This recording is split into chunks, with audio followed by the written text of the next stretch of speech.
On the morning of April 12, 2010, in the small town of Madisonville, Texas, a young mother named Sarah Mitchell walked into the Madison County Sheriff's Office with trembling hands and a story that would haunt investigators for years to come. Her husband of 7 years, Daniel Mitchell, had vanished during what should have been a routine morning jog along the pine-shadowed roads of their rural neighborhood. Within 72 hours, search teams would comb through more than 40 square miles of East Texas woodlands. Within a week, the case would be all over local news stations. But it would take 11 years, a teenage girl's courage, and one persistent detective's refusal to let go before the truth would finally surface. The question that hung in the humid Texas air that April morning was simple enough.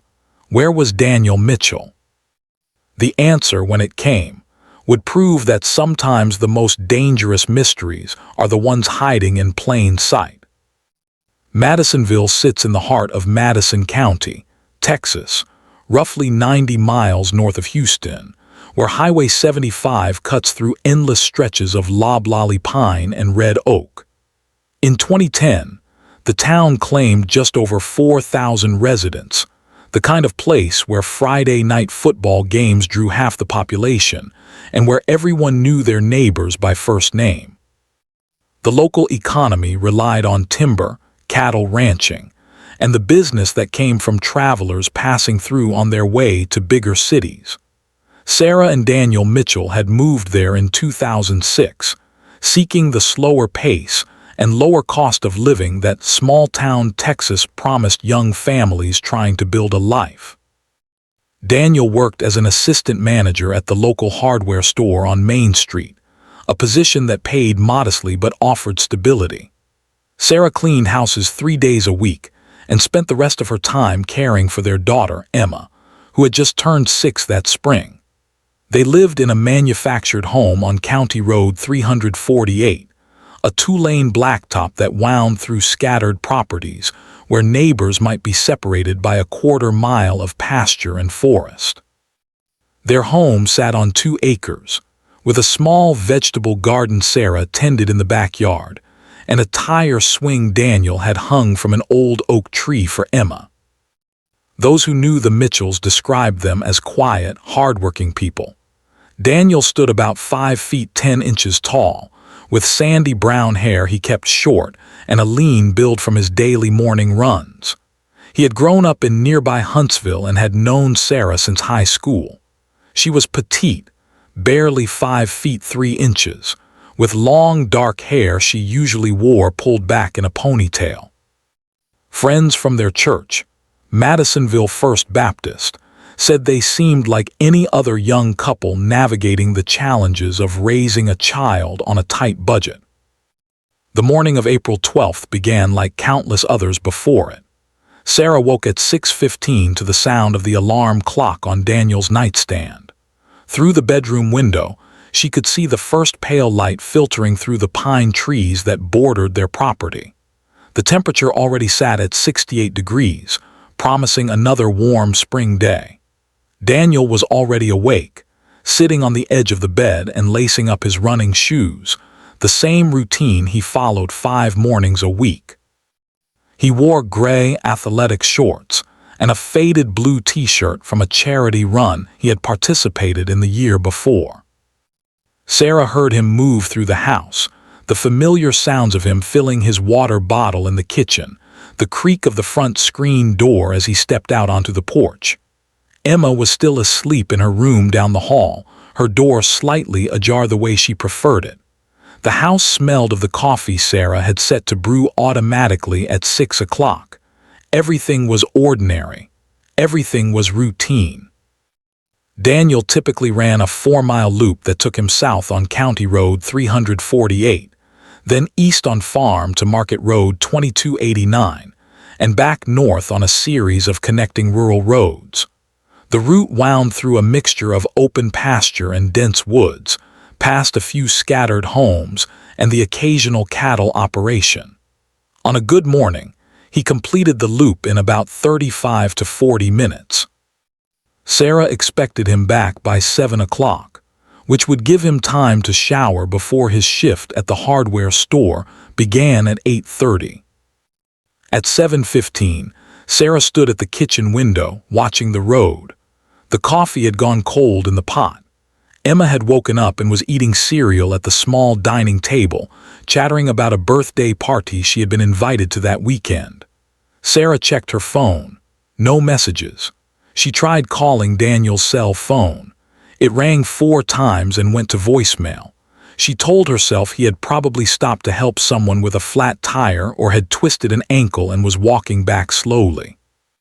By 7:45, a different kind of tension had settled into her chest. She called Daniel's phone 3 more times. Each call went straight to voicemail now, as if the phone had been turned off or the battery had drained. Sarah asked her neighbor, Mrs. Helen Crawford, who lived a quarter mile up the road, to come stay with Emma. Then she got into her car, a 2003 Honda Accord with a dented front bumper, and began driving Daniel's running route. The morning had grown bright and clear. Mockingbirds called from fence posts. The road stretched empty in both directions.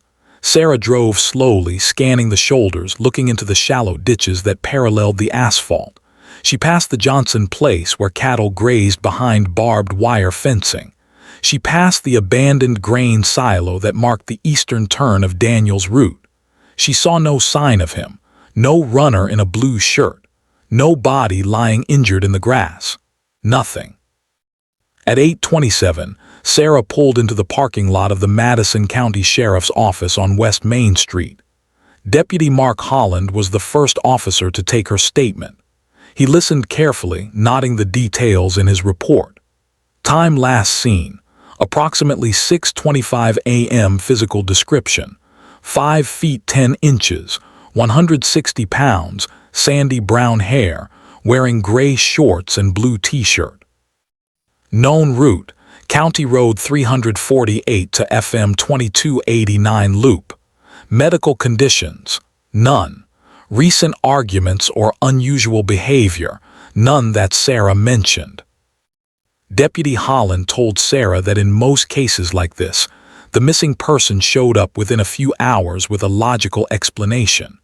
People got lost on unfamiliar trails. They met friends and lost track of time. But he also knew that the longer someone was gone without contact, the narrower the window became for a good outcome. He radioed for a patrol unit to drive Daniel's running route and check with nearby residents. By 10 o'clock that morning, 3 patrol units were searching the area. By noon, the sheriff's office had contacted the Texas Rangers and requested assistance in organizing a broader search. By 2 in the afternoon, volunteers from the community had begun gathering at the Madison County Civic Center to form search teams.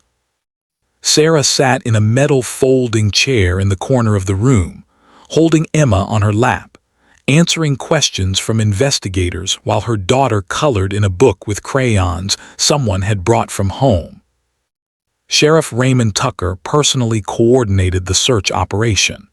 He had served as sheriff for 12 years and had handled missing persons cases before, though never one quite like this. A healthy 32-year-old man simply vanishing on a well-traveled road in broad daylight struck him as unusual. He assigned Deputy Holland to stay with Sarah and act as the family liaison while the search teams mobilized. The first organized search began at 3 o'clock that afternoon. 67 volunteers spread out in teams of 4 to 6 people, each group assigned a grid section covering roughly 1 square mile. They walked through pastures, pushed through dense undergrowth along creek beds, checked abandoned structures. The temperature had climbed to 83 degrees. The searchers wore bright orange vests and carried walkie-talkies. They called Daniel's name into the woods and listened for any response. Clear's throat.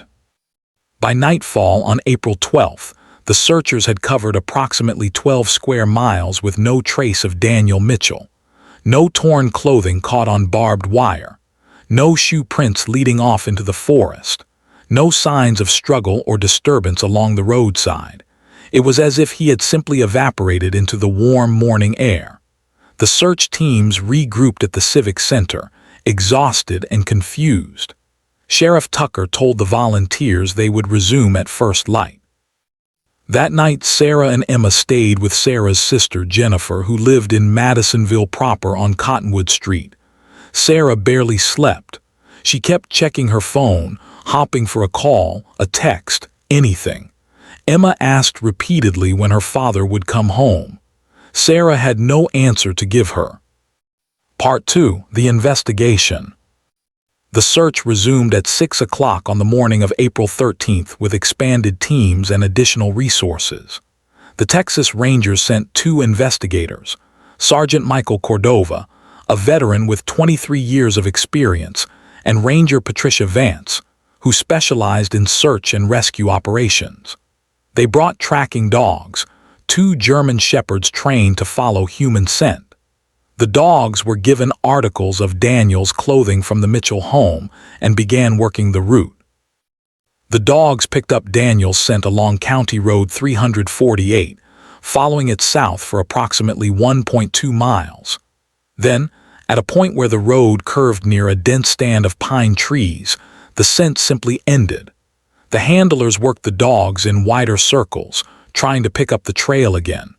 The animals showed no interest in moving into the woods or continuing down the road. They kept returning to that same spot, circling and whining in confusion. It was as if Daniel had vanished at that exact location. Sergeant Cordova found this deeply troubling. In his experience, scent trails ended for specific reasons. The person had gotten into a vehicle, crossed water, or been carried. There was no stream or creek at that location. The road showed no skid marks or signs of a struggle. Cordova walked the area carefully, photographing tire tracks in the soft shoulder dirt, though there was no way to determine how recent they were or whether they had any connection to Daniel's disappearance. The search expanded to include aerial surveillance.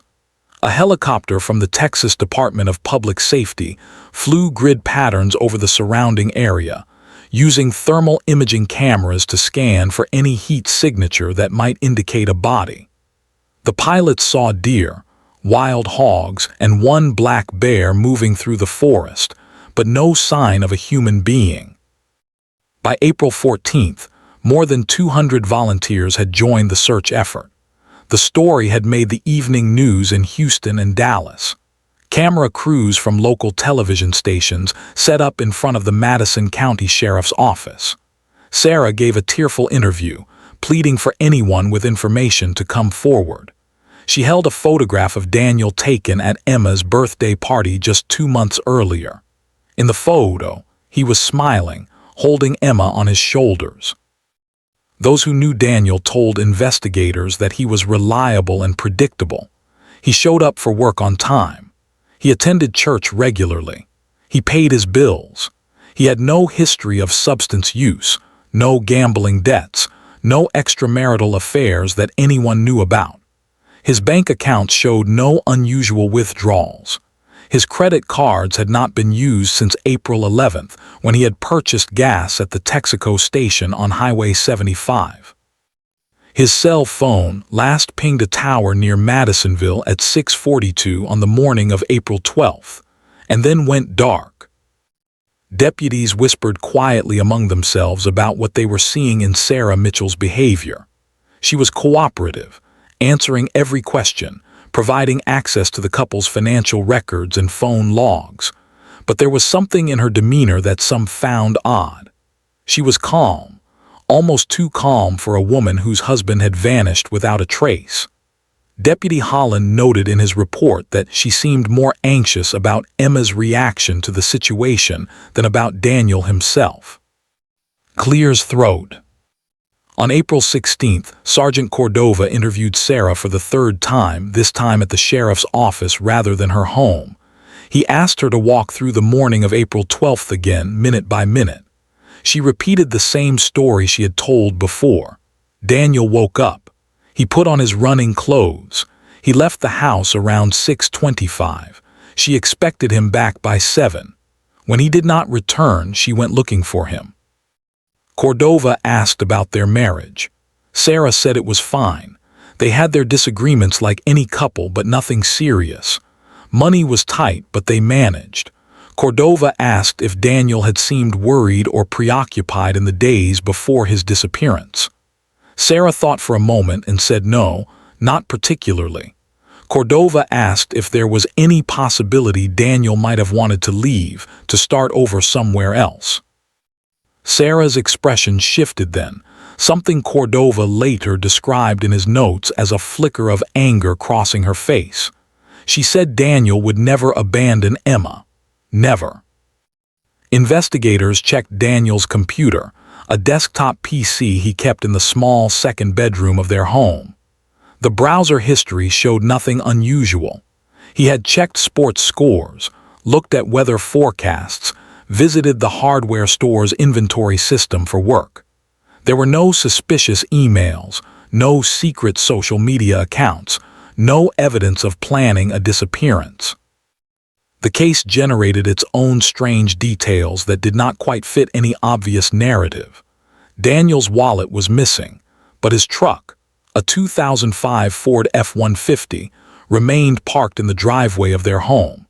He had left his watch on the bathroom counter, something he apparently did every night. His wedding ring was also on the bathroom counter, which Sarah explained he always removed before running because it chafed his finger. These were not the actions of a man planning to flee his life. On April 20th, a potential lead emerged. A man named Robert Clayton, who lived 3 miles from the Mitchell property, called the sheriff's office to report that he had seen a vehicle parked on the shoulder of County Road 348 on the morning of April 12th. He remembered it because he had been driving to work at the feed mill and had noticed a dark-colored sedan, possibly a Honda or Toyota, parked near the bend where the tracking dogs had lost Daniel's scent. The time, he estimated, was somewhere around 6:45 or 7 o'clock. This information shifted the investigation's focus. If someone had been waiting in a parked car at that location, it suggested a planned encounter rather than a random incident. But who would Daniel Mitchell have met on his morning run, and why? Investigators canvassed the area again, asking residents if they had seen any unfamiliar vehicles that morning. No one else reported seeing the sedan Clayton described. By the end of April, the active search operations had been scaled back. The sheriff's office maintained the case as an open investigation, but the daily ground searches had stopped. More than 300 square miles had been searched. Every pond and stock tank within a 10-mile radius had been checked. Abandoned wells had been explored. The investigation had produced hundreds of pages of reports, dozens of witness interviews, and not a single solid lead about what had happened to Daniel Mitchell. The community reaction settled into an uncomfortable uncertainty. Some people believed Daniel had been the victim of foul play, perhaps picked up by someone he knew and taken somewhere remote. Others whispered about the possibility that he had orchestrated his own disappearance, though no evidence supported this theory.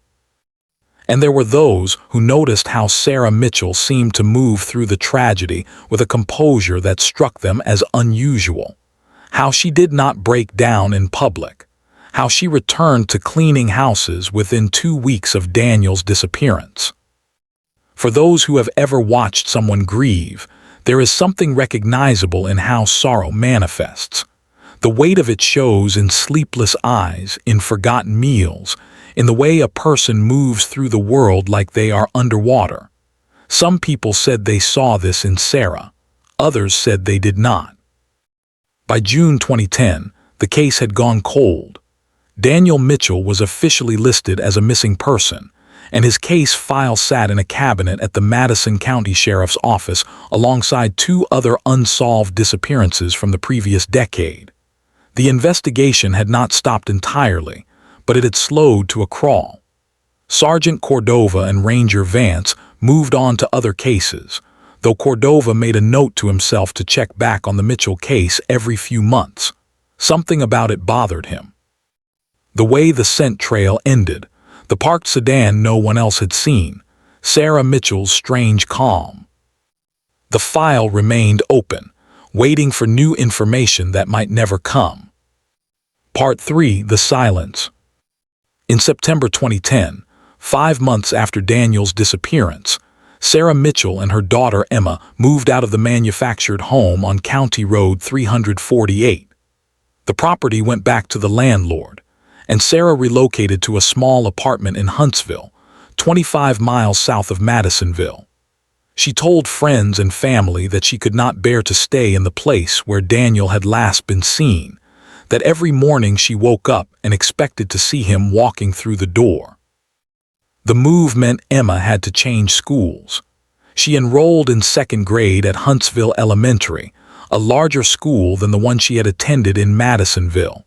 Teachers there noted that Emma was quiet, withdrawn. She had difficulty making friends.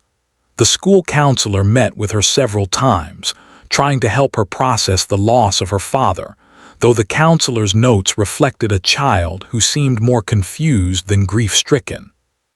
Sarah found work cleaning vacation rentals near Lake Livingston, about 30 minutes from Huntsville.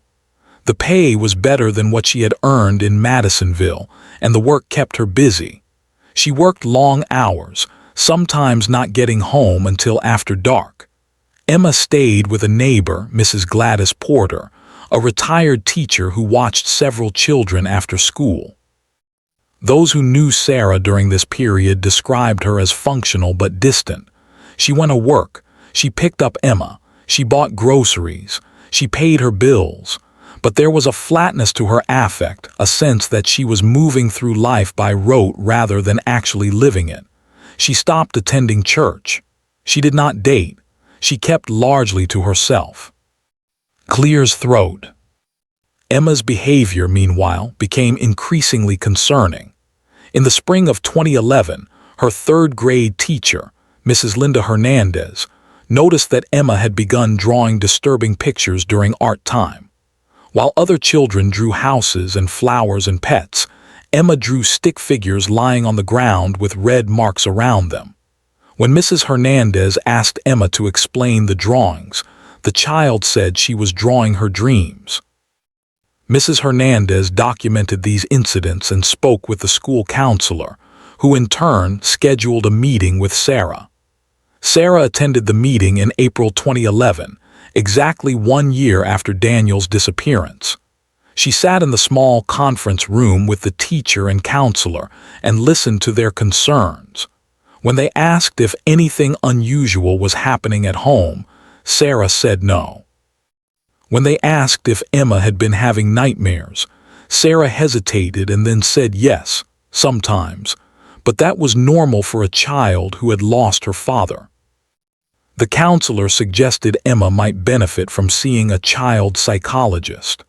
Sarah said she would think about it but never followed through. The school continued to monitor Emma, noting in her file that the child seemed anxious and occasionally flinched at loud noises.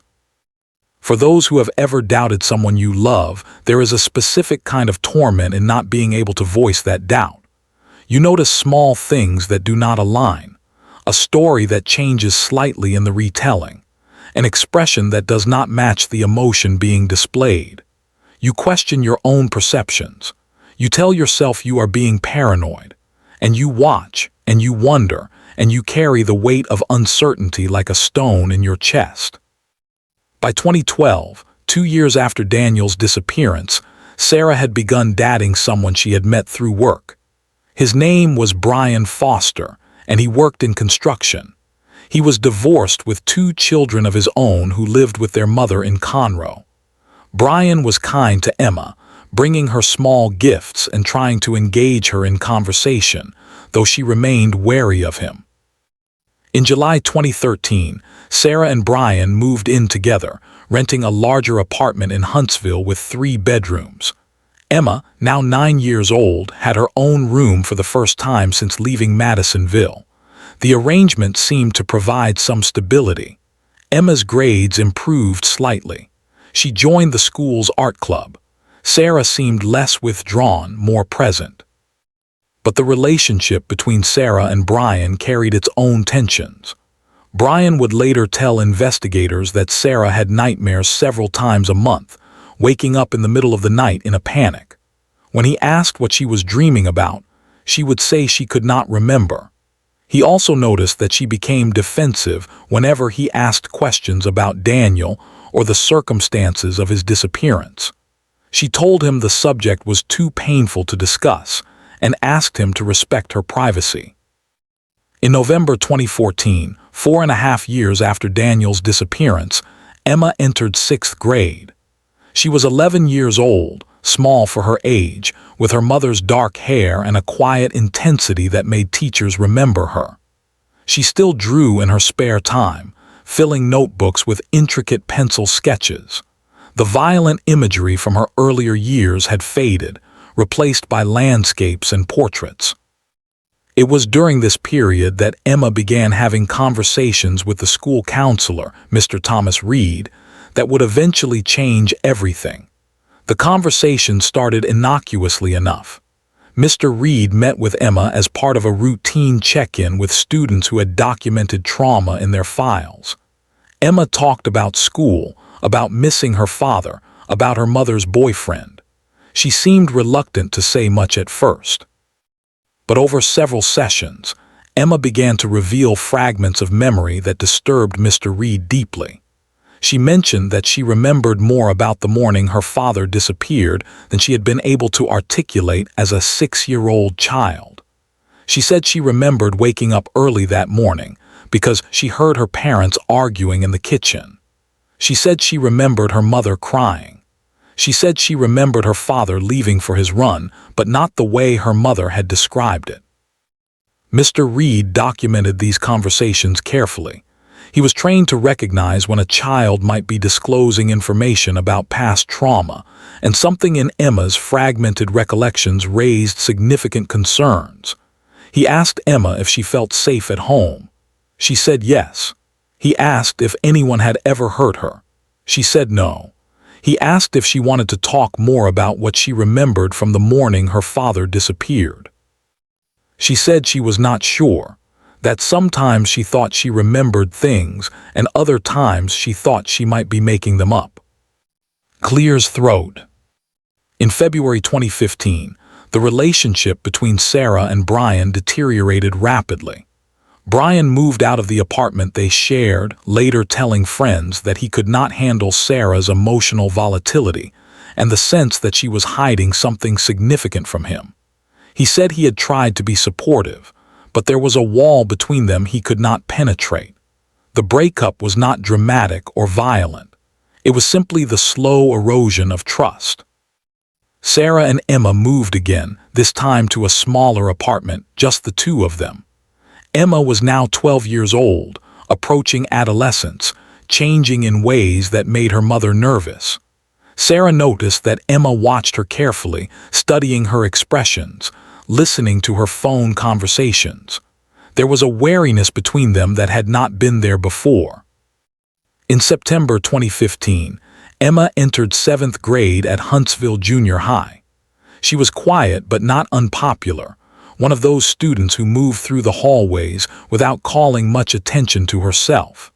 She ate lunch with a small group of girls who shared her interest in art. She participated in class when called upon but rarely volunteered information. It was in Mr. Reed's office, during a session in October 2015, that Emma finally said the words that would reopen the Daniel Mitchell case. Mr. Reed asked her, as he had several times before, if there was anything she wanted to tell him about her father's disappearance. Emma sat in the chair across from his desk, picking at a loose thread on her backpack strap. The afternoon sunlight came through the window behind Mr. Reed's desk. Outside, students were gathering for the bus ride home. Emma looked up at Mr. Reed and said, "I think my mom knows what happened to my dad."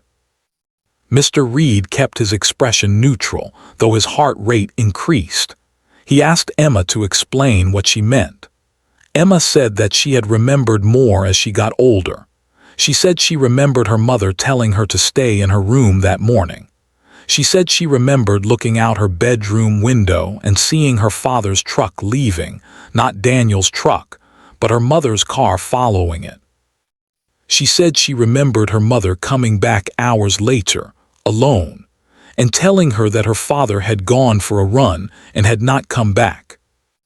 These memories, Emma said, did not match what her mother had told the investigators, and they did not match what Emma herself had believed for years. Part 4. The Revelation.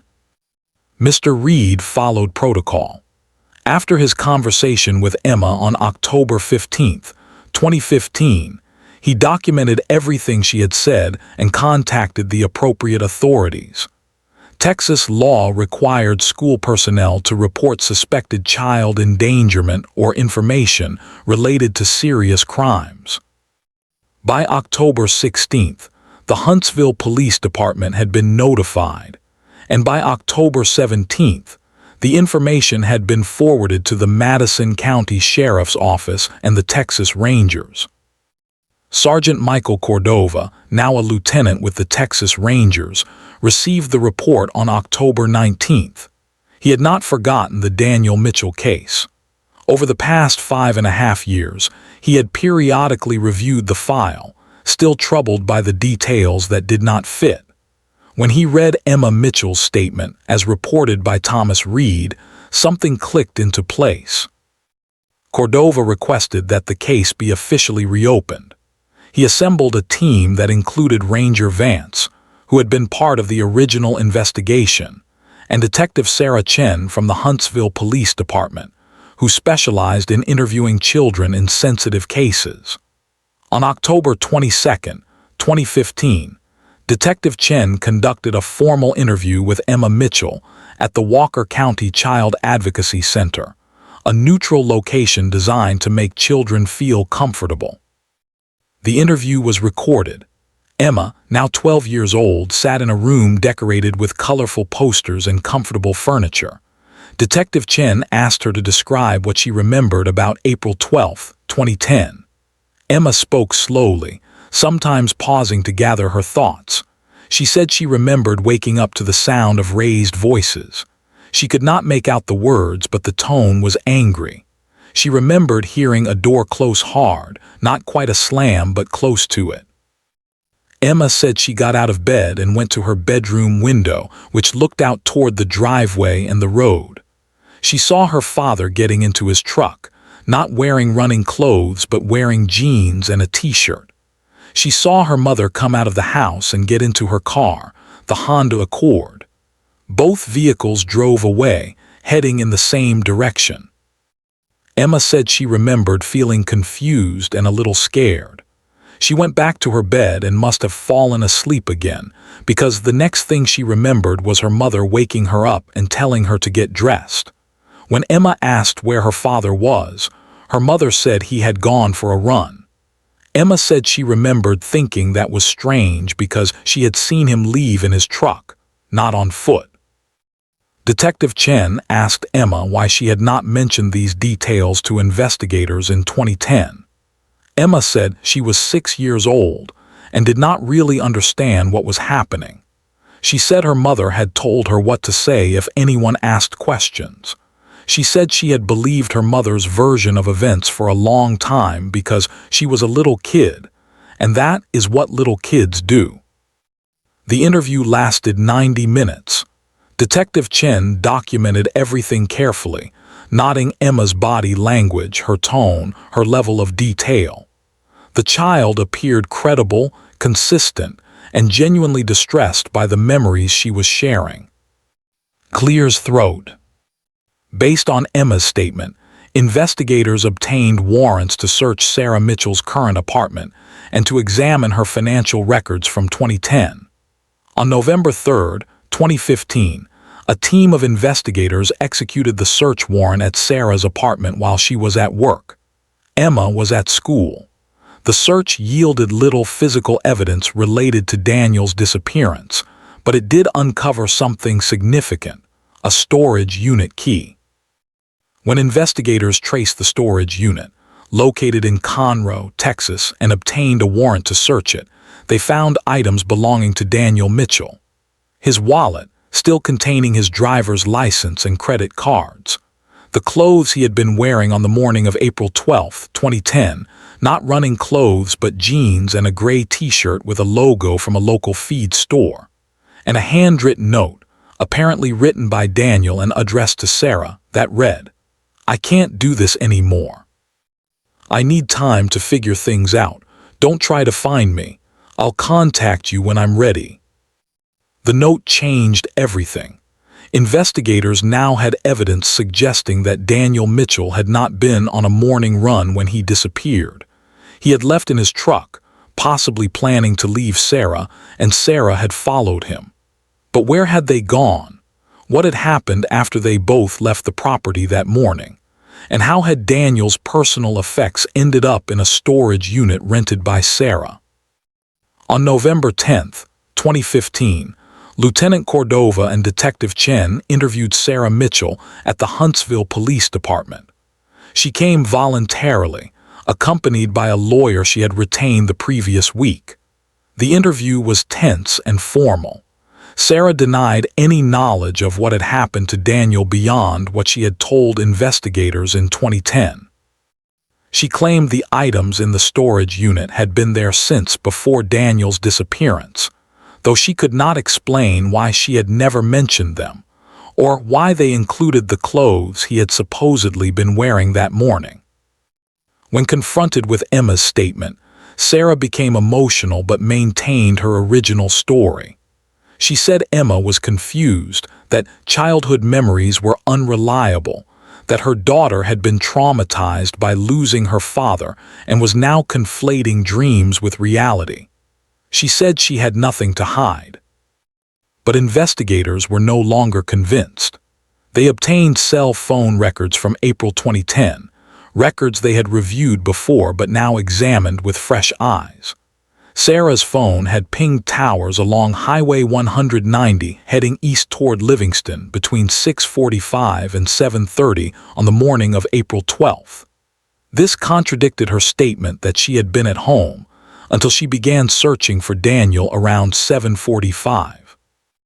On November 18, 2015, investigators made another search, this time focusing on areas along Highway 190 near Lake Livingston.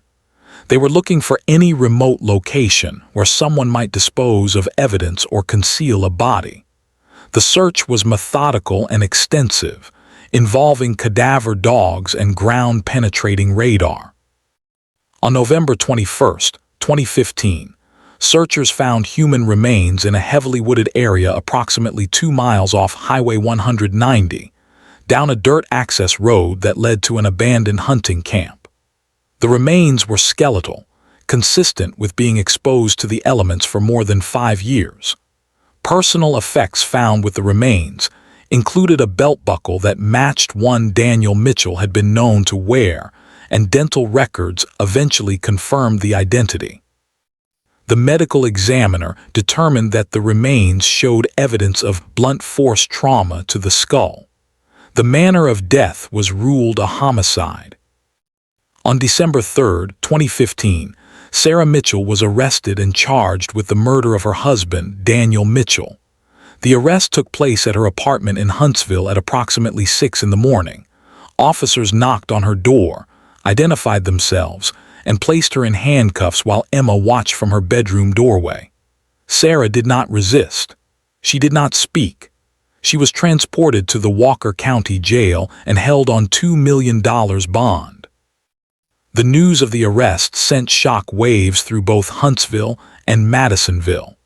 People who had known Sarah and Daniel struggled to reconcile the quiet, hard-working woman they remembered with someone capable of murder.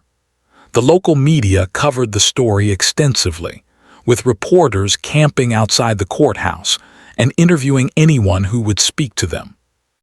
Those who had believed in Sarah's innocence felt betrayed. Those who had harbored doubts felt vindicated. And everyone wondered what exactly had happened on the morning of April 12, 2010, on that stretch of lonely road between Madisonville and Livingston. The trial began in August 2016. The prosecution's case relied heavily on Emma's testimony, the physical evidence found with Daniel's remains, and the timeline contradictions in Sarah's original statement. Prosecutors argued that Sarah had followed Daniel when he attempted to leave her, that they had argued somewhere along Highway 190, and that Sarah had struck him with an object, possibly a tire iron or similar tool, causing fatal injuries. They argued she had then concealed his body and fabricated the story about his morning run. The defense argued that the evidence was circumstantial, that Emma's memories were unreliable after more than 5 years, and that the prosecution had not proven beyond a reasonable doubt that Sarah had caused Daniel's death. They suggested the possibility that Daniel had met someone else that morning, someone who had harmed him, and that Sarah had been too frightened or confused to tell the truth to investigators. Emma Mitchell, now 13 years old, testified on the third day of the trial. She sat in the witness box wearing a dark blue dress, her hands folded in her lap. She looked at the jury and repeated what she had told Detective Chen. She said she remembered seeing her father leave in his truck. She said she remembered her mother following him. She said she remembered her mother coming home alone hours later and telling her to say that her father had gone for a run. When asked by the defense attorney if she was certain about these memories, Emma said, "I'm certain that's what I remember." The jury deliberated for 6 hours. On August 19, 2016, they returned a verdict of guilty on the charge of murder. Sarah Mitchell showed no visible reaction as the verdict was read. She stared straight ahead, her face expressionless. On October 7, 2016, Sarah Mitchell was sentenced to 40 years in prison. Judge Thomas Holbrook, who presided over the case, noted in his remarks that the crime had been particularly cruel, not only because of the violence against Daniel Mitchell, but because of the years of deception that followed, years in which a young child had been forced to carry the weight of an incomplete truth. Sarah Mitchell is currently serving her sentence at the Christina Crane Unit in Gatesville, Texas. She will be eligible for parole in 2036. Emma Mitchell, now in her late teens, lives with her Aunt Jennifer and is reportedly doing well in school. The manufactured home on County Road 348, where the Mitchell family once lived, has been torn down. The land sits vacant. The case file on Daniel Mitchell is now closed. Closing. The Daniel Mitchell case stands as a reminder that the most devastating betrayals often come not from strangers, but from those we trust most completely. A husband who believed his wife would support him through difficulties. A daughter who believed her mother would tell her the truth. A community that believed they knew their neighbors. Daniel Mitchell deserved better than to be left in the woods for 5 years, while the person who took his life moved through the world as though nothing had happened. He deserved to be found, to be mourned, to have his story told. For those who worked on this case, particularly Lieutenant Cordova and Detective Chen, the resolution brought a complicated relief. Justice had been served, but it had taken far too long, and the cost in terms of a child's lost innocence and a community's shattered trust could never be fully calculated. If this story mattered to you, subscribe and hit the bell. Share the episode. Someone somewhere may still be waiting to be heard, waiting for the truth to finally emerge from years of silence. Every case deserves that chance. Every victim deserves to be remembered.